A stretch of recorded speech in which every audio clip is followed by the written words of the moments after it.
Bonjour, je vais vous présenter une sorte d'annexe de l'exercice 5 du TD10 qui traite du pendule de Huygens. Donc je vais faire une démarche un peu plus... enfin qui n'est pas calculatoire du tout. Donc ça représente quand même un certain avantage. C'est qu'au moins on ne fait pas d'erreur de calcul. Et l'idée c'est d'utiliser le champ de gravité, donc comme un pendule. L'idée c'est de fabriquer un pendule de Huygens. Donc utiliser le champ de gravité, c'est ce champ-là qui va toujours amener la masse autour de et la faire osciller autour de sa position d'équilibre, et trouver la trajectoire qui fait que les oscillations ne dépendent plus de l'amplitude d'oscillation. Ce qui n'est pas le cas pour le pendule simple. C'est pour ça que les horloges de nos grands-mères, le balancier, effectuent toujours des petites oscillations.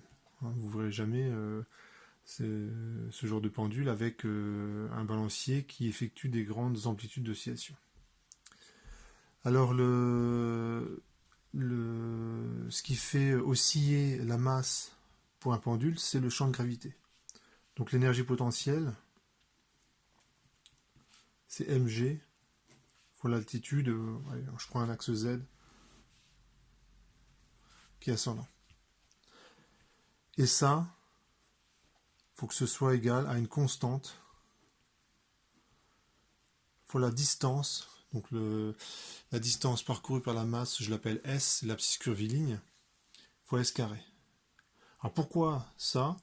Parce que si on arrive à réaliser ça, ça veut dire qu'on a une énergie potentielle qui est comme celle qu'on aurait pour un ressort.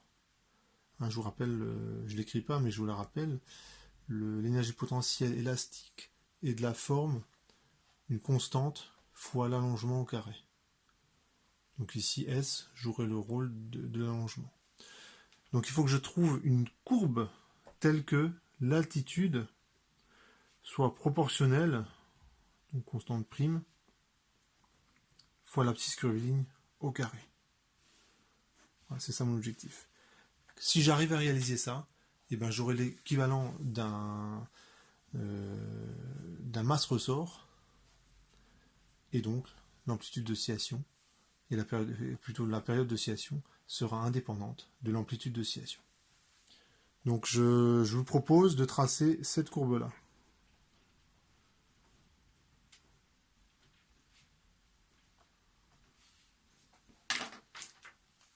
Donc Z, c'est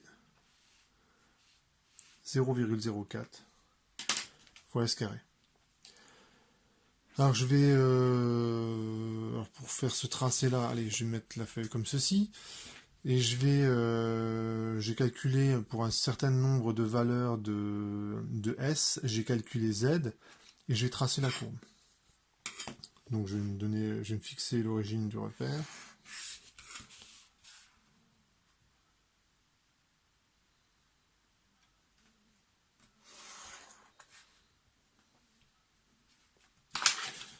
Donc je démarre de ce point-là, l'origine. Et lorsque je parcours 1 cm, il faut que je m'élève de 0,04 cm. Donc un demi, même pas un demi-millimètre. Donc lorsque je me déplace de 1 cm,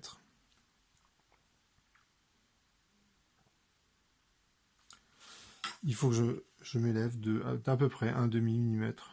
Donc le point suivant, il est là. Il est juste au-dessus de l'axe des abscisses. Lorsque je parcours 2 cm, je dois être à 1,6 mm de haut.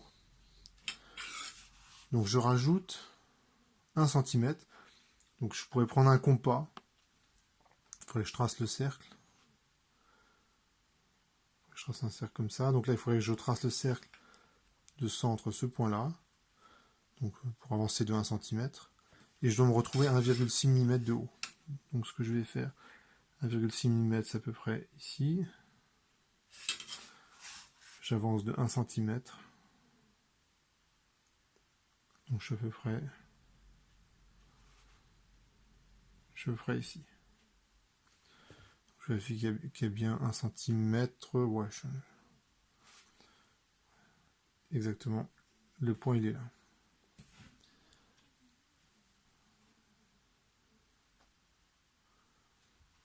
Je n'ai pas de compas, donc il faut imaginer là. C'est un arc de cercle. Cet arc de cercle à pourcent de ce point. Cet arc de cercle à pourcent de ce point. Donc là j'avance de centimètre en centimètre. Alors si je voulais être pas encore plus précis, il faudrait pas que j'avance de centimètre en centimètre, mais de demi-centimètre en demi-centimètre, voire moins. Mais évidemment, ça va commencer, enfin si vous le faites, vous verrez que c'est un petit peu compliqué. Avancer par centimètre, c'est pas mal. Lorsque j'avance de 3 centimètres, cette fois-ci je suis à 3,6 mm de haut. Donc je suis à peu près à cette altitude-là. Et je sais que je dois avancer de 1 cm.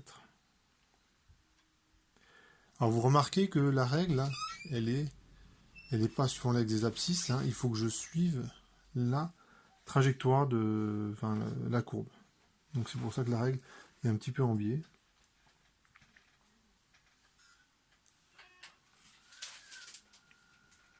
Donc le point il est là. Lorsque j'avance de 4 cm, je suis à 6,4 mm de hauteur. 6,4 mm, c'est à peu près ici.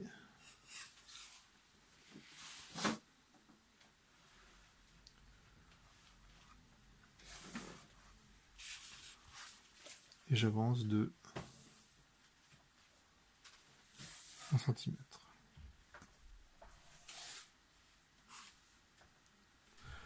Donc je continue comme ça, pour 5 cm, là je suis à 1 cm de haut.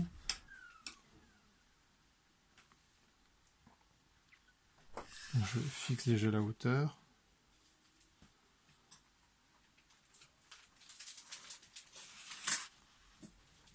Et j'avance de 1 cm.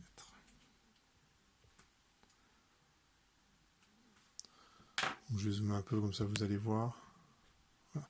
J'avance de 1 cm.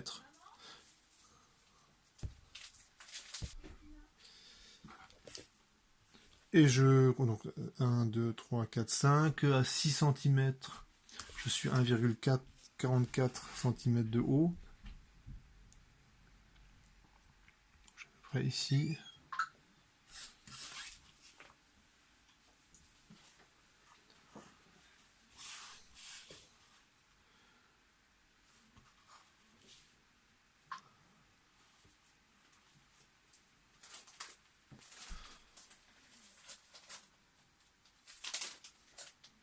J'essaye de le faire précisément. Je suis à peu près ici.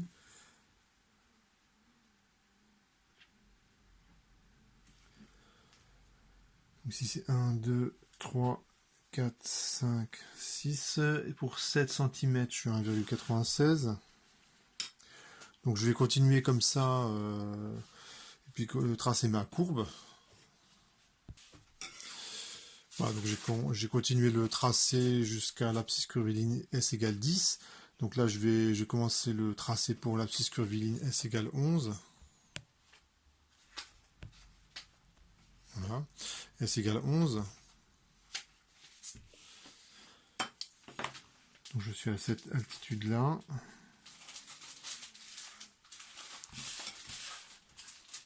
Et quand donc je place le point, je suis à peu près ici.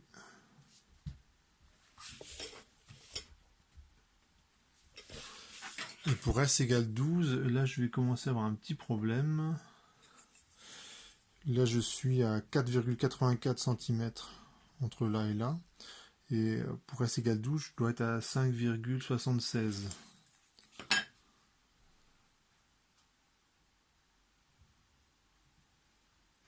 Ici.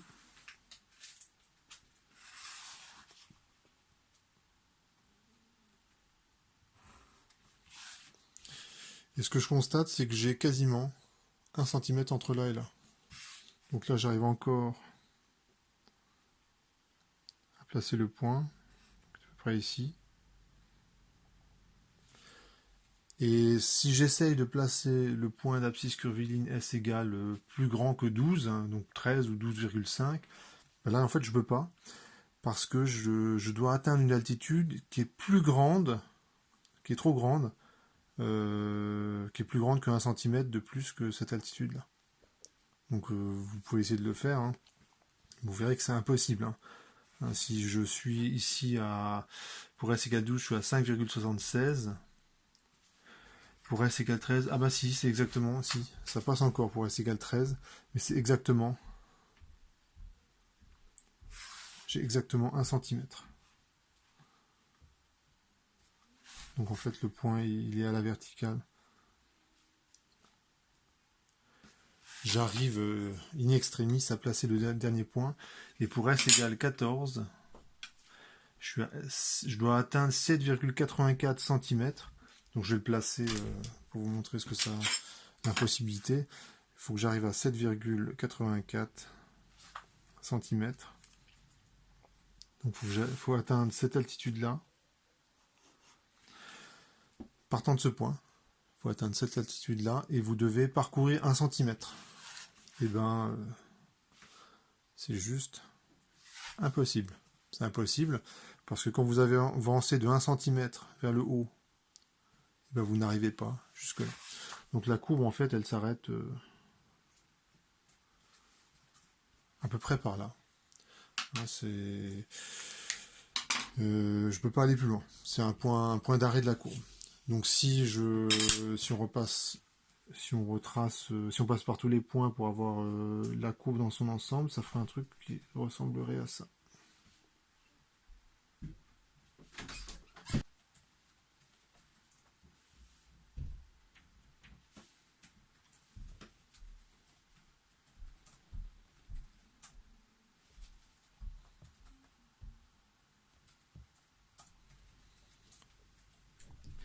Voilà. Et donc ce truc-là, on peut montrer, c'est ce qu'on fait dans l'exercice 5 du TD10, que c'est une cycloïde. Et l'autre portion de la cycloïde, il faut imaginer la même chose, mais de l'autre côté. Alors la cycloïde, c'est la courbe que vous obtiendriez si vous mettiez un point lumineux sur la bande roulant d'une roue, hein, donc sur le bord de la roue. Et quand vous roulez, et ben le point lumineux, il va décrire une cycloïde, c'est-à-dire qu'il va toucher le sol, puis il va atteindre une altitude maximale, puis il va retoucher le sol. Alors la cycloïde, du coup, elle serait, si vous faites la manip, hein, elle ressemblerait à ça. Il faut imaginer la roue, là, elle touche le sol, et puis ensuite il fait une sorte de courbe comme ça, elle continue, ça retouche le sol, et ainsi de suite. Voilà. Donc si la trajectoire, si la masse décrit sa trajectoire, eh bien, elle effectuera des oscillations qui ne dépendent pas de l'amplitude elle effectuera des oscillations avec une période qui ne dépend pas de l'amplitude des oscillations. Voilà pour ce tracé.